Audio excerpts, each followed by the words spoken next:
ये बच्चों की साइड से भी है। अगर आप बच्चों का मनोविज्ञान देखेंगे तो वो भी बहुत अच्छे सिम्टम्स नहीं आ रहे हैं इस समय। अभी 2-3 महीने पहले बेंगलुरु में घटना घटी है। 14 साल का एक बच्चा, 15 साल का उसका भाई, दो भाई हैं। 14 साल के बच्चे ने अपने माँ बाप दोनों की हत्या कर दी। एक बहुत बड़ा बोल्डर उनके ऊपर फेंका, बाप के ऊपर। पिता को मारना चाह रहा था, माँ दुर्भाग्य से क्योंकि साथ में थी उसकी मौत हो गई। और फिर पूछा गया कि ऐसा क्यों किया भाई तुमने? उसने जो कहा वो हम सबके लिए बहुत जरूरी है। उसने कहा पिछले कुछ समय से मुझे और मेरे भाई को एलर्जी हुई।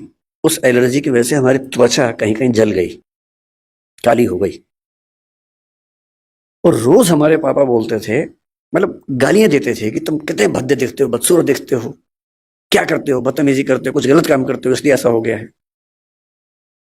और उसने पुलिस को बताया कि एक तो मैं खुद परेशान कि मेरे साथ ये क्या हो रहा है, और जब मैं घर आता था इस उम्मीद में कि घर पे कम से कम घर पे तो लोग मुझे समझेंगे, वहां तो प्रेम मिलेगा, वहां तो अनकंडीशनल तरीके से मुझसे बात होगी।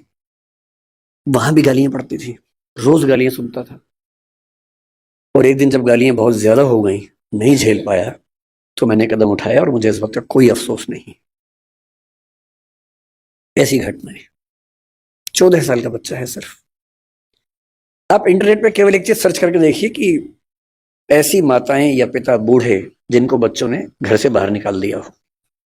मैंने यूं ही परसों नेट पर सर्च किया, old age parents who have been thrown out by their children from the home. मुझे लगा एक आध घटना सामने आएगी, कुछ पता पढ़ूंगा उसके बारे में। इंटरनेट के कई पेजेस भर गए, घटनाएं खत्म नहीं हो रही थी। और जो मोस्ट रिसेंट घटनाएं थी उनमें से एक थी बंगाल की। एक ऐसी औरत जिसका पति मर गया, 90 साल की है, 7 बच्चे हैं। सातों बच्चे उन घरों में रहते हैं जो उस महिला के पति ने और उसने मिलकर बनाए थे। और सातों बच्चों ने अपनी माँ को घर से बाहर निकाल दिया, जिस जगह में रहती थी। 12 सात की घटना है। 12 सात एक जगह है बंगाल में, वहां की घटना है। अब माँ घर में है, कैसे निकाले? किराए पर एक टीम को हायर किया, बदमाशों की टीम को। वो आई, माँ को उठाया, रात को लेके गई और कहीं फेंक के आ गए, सिर्फ इसलिए कि इस बुढ़िया का झंझट कौन उठाए। जब ऐसी घटनाएं आप भी पढ़ते ही होंगे अखबारों में, मैं भी पढ़ता हूं। और जब जब ऐसी घटनाएं हमारे सामने आती हैं तो हमें बहुत केयरफुल हो जाना चाहिए कि कुछ ऐसा हो रहा है जो ठीक नहीं है। और ये मामला ये कह के टाल देना कि बच्चे आजकल ठीक नहीं हैं, ये पेरेंट्स का सबसे आसान सेफ मैसेज है कि आजकल के बच्चे ठीक नहीं हैं।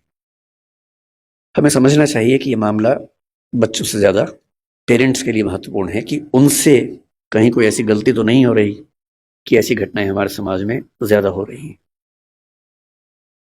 तो मैं भी एक पेरेंट हूं। पेरेंटिंग पर बोलने का बहुत हक मुझे नहीं है, क्योंकि मैं ऐसा कोई 30 मार का पेरेंट नहीं हूं। मेरा बच्चा भी बड़ा साधारण सा है, सामान्य सा बच्चा है। पर मुझे एक बात का सुकून है, मैं उसकी साधारणता को बहुत एंजॉय करता हूं, मुझे बड़ी खुशी होती है। और जो सबसे अच्छा बाप मुझे लगा पिछले 10-20 साल में इस समाज में, सबसे अच्छा बाप, वो मध्य प्रदेश के सागर में रहता है, एक कॉन्ट्रैक्टर है। 2018 में एक खबर पड़ी, मैं पढ़ के दिन भर खुश रहा उस खबर को पढ़ने के बाद। उसका बच्चा 10वीं क्लास में फेल हो गया। अब हम सबके बच्चे फेल होते हैं कहीं ना कहीं। हाँ, पूरी क्लास में फेल नहीं होता, एक आध सब्जेक्ट में फेल हुआ, कहीं नंबर कम आ गए, सब होता ही है हमारे साथ, कौन सी खास बात इसमें है। पर हम सब छिपाने में लग जाते हैं। हम सब बच्चों पर दबाव बना बना के उनको कोटा भेजते हैं, और फिर हम खबरें पढ़ते हैं कि एक साल में 25-30 बच्चों ने सुसाइड कर लिया, क्योंकि वो दबाव झेल नहीं पाए सफलता का। उस बाप को बड़ी चिंता हो गई कि मेरा बच्चा फेल हुआ है, उसके आसपास के बच्चे चिढ़ाएंगे, उन बच्चों के पेरेंट्स चिढ़ाएंगे, बुलिंग होगी, इस बच्चे पर दबाव ना हो जाए। उसने क्या किया, उसी दिन शाम के समय एक बहुत बड़ी पार्टी दी, सबको बुलाया, एक पार्टी है, बताया नहीं क्यों बुलाया, बच्चे को उसने बुलाया और सबके सामने बोला, यह पार्टी इसलिए है कि मेरे बच्चे ने मेहनत की थी, फेल हो गया कोई बात नहीं, मैं एकदम इसके साथ हूं, और ये बच्चा मोटिवेशन के साथ अगले साल आपको पास होकर दिखा देगा, डरने की बात नहीं। और मैं दंग रह गया कि कोई बाप इतना सुंदर कैसे हो सकता है, इतना खूबसूरत बाप, कि मेरा बच्चा फेल हो गया मैं तो इसको भी सेलिब्रेट करूंगा। भाई मेरे बच्चे ने मेहनत की थी, नहीं रिजल्ट आया तो क्या हो गया? मैं क्यों एक्स्ट्रा वजह बनूं कि उस बच्चे के डिप्रेशन में जाने की, एंजाइटी में जाने की?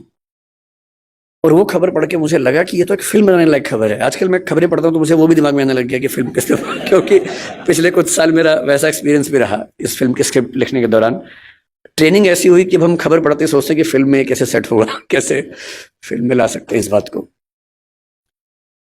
अच्छी खबरें भी है, लेकिन बुरी खबरों का अनुपात थोड़ा सा बढ़ा है। और तब मैं सोचने पर मजबूर होता हूं कि क्या ऐसी वजह है। ये तो बहुत आसान बात है कि मैं कहूं कि जो बात हमारे जमाने में थी वो आज के जमाने में नहीं है। अरे हमारे जमाने के बच्चे जैसे होते थे आज के जमाने के नहीं होते। ये तो बात हर बूढ़ा आदमी बोलता है अपने बच्चों को। आपके पेरेंट्स आपको बोलते थे, आप अपने बच्चों को बोलते होंगे, तो सामान्य बात है। लेकिन हमारी नई पीढ़ी सचमुच एक ऐसे दौर में है जो मानवता के इतिहास में आज तक नहीं आया है, और इसको हम जितना जल्दी समझ लेंगे उतना अच्छा रहेगा। हम जब बच्चे थे, हम स्कूल जाते थे, स्कूल में कुछ गड़बड़ हो भी गई तो स्कूल में बात खत्म हो जाती थी। बहुत हुआ तो पेरेंट्स के पास चिट्ठी आती थी, फिर घर में पिटाई होती थी, उतना ही मामला था। थोड़ा स्कूल में पिटे, थोड़ा घर में पिटे, मामला खत्म, बात खत्म हो गई। स्कूल में आपने कुछ गलती कर दी, 4 लोगों ने चिढ़ाया, थोड़ी बुलिंग हुई, सब लोग हंसे, आपके 2 आंसू निकले, ठीक है, बात खत्म हो गई। उसके बाद आप पर इम्पैक्ट किसका था? टीचर का था, पेरेंट्स का था, स्कूल के दोस्तों का था, गली के दोस्तों का था। इतनी दुनिया हमारी होती थी। हम खूब खेलते थे स्कूल के बाद, स्वाभाविक था, कुछ और था ही नहीं खेलने के लिए। हम क्या करते? खेलते ही थे। कभी क्रिकेट खेला, फुटबॉल खेला, कंचे खेले, गुल्ली डंडा खेला, सब कुछ खेला। पर खेला, घर से बाहर निकले, खेले हम लोग। जब मेरा स्कूल खत्म हो रहा था उस समय वीडियो गेम्स आनी शुरू हो गई थी। मारियो नाम की एक वीडियो गेम आई थी जिसका मैं बाद में चैंपियन बन गया था। मैंने ठीक ठाक उसमें अभ्यास किया था, और उसके लिए खेलने के लिए स्पेशल जगह जाना होता था। एक वीडियो गेम शॉप होती थी, घर से पैसे चुराने होते थे या मांगने होते थे, क्योंकि वहां पैसे लगते थे। पैसे इतने कहाँ से आएंगे? फिर आप वहां खेलेंगे, दीवानों की तरह खेलते रहेंगे। वो शुरू हुआ था। आज के बच्चों की जो हालत है, मुझे क्योंकि ऐसे बहुत सारे पेरेंट्स मिलते हैं, बहुत सारे बच्चे भी मिलते हैं। कई बच्चे मेरे पास आके जब अकेले में बात करते हैं तो कुछ ऐसी बातें बोलते हैं जो पेरेंट्स हमें नहीं बोल सकते हैं।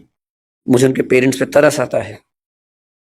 जो घटना मैं आज तक नहीं भूल पाया, मुझे एक बच्ची ने आज से 15 साल पहले कि क्या कहा, लगभग रोते हुए, कि मैं आईपीएस बनना चाहती हूँ। मैंने कहा ठीक है, तो उसमें रोने क्या बात है? आईपीएस तो खुश होकर बनो, रो के क्यों बनना है?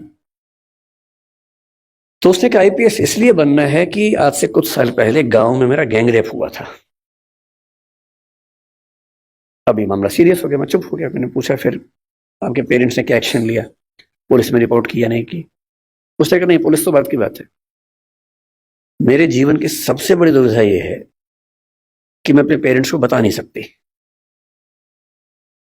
क्योंकि वो मुझसे भरोसा नहीं करेंगे, मेरी ही गलती निकालेंगे। तो मैंने कहा तुमने बताया नहीं पेरेंट्स को? बोले नहीं, ना बताया है, ना बता पाऊंगी। आज तक किसी को नहीं बताया है। रोज घुटती हूं अंदर ही अंदर। आज पहली बार आपको बता रही हूं। और आईपीएस इसलिए बनना है कि जो मेरे साथ हुआ किसी और के साथ ना हो। और मैं तब से सोचता हूं कि वो कितने अभागे और मूर्ख पेरेंट्स होंगे जो अपने बच्चे से ये बात नहीं कर सकते। आपका बच्चा गैंगरेप का शिकार हो गया और उसमें इतनी हिम्मत है कि उस चीज को झेल गया, आपको नहीं बता पा रहा, क्योंकि उसको आप पर इतना भी भरोसा नहीं है कि आप उसकी बात सुन पाएंगे। जितने रेप हमारे समाज में होते हैं उनमें से 95% घर के अंदर होते हैं। घर के मेंबर्स या दूर के रिश्तेदार या आस पड़ोस के लोग करते हैं। और उनमें से शायद 10% से ऊपर की खबर किसी को लगती नहीं है। क्यों नहीं लगती है? क्योंकि जब जब कोई बच्ची अपने पेरेंट्स को बोलती है कि ऐसा हुआ है, पेरेंट्स कहते हैं कि नहीं, तूने गलती की होगी, या छुपा दे, दबा दे बात को, चुप रहे, दूर रहा कर उनसे।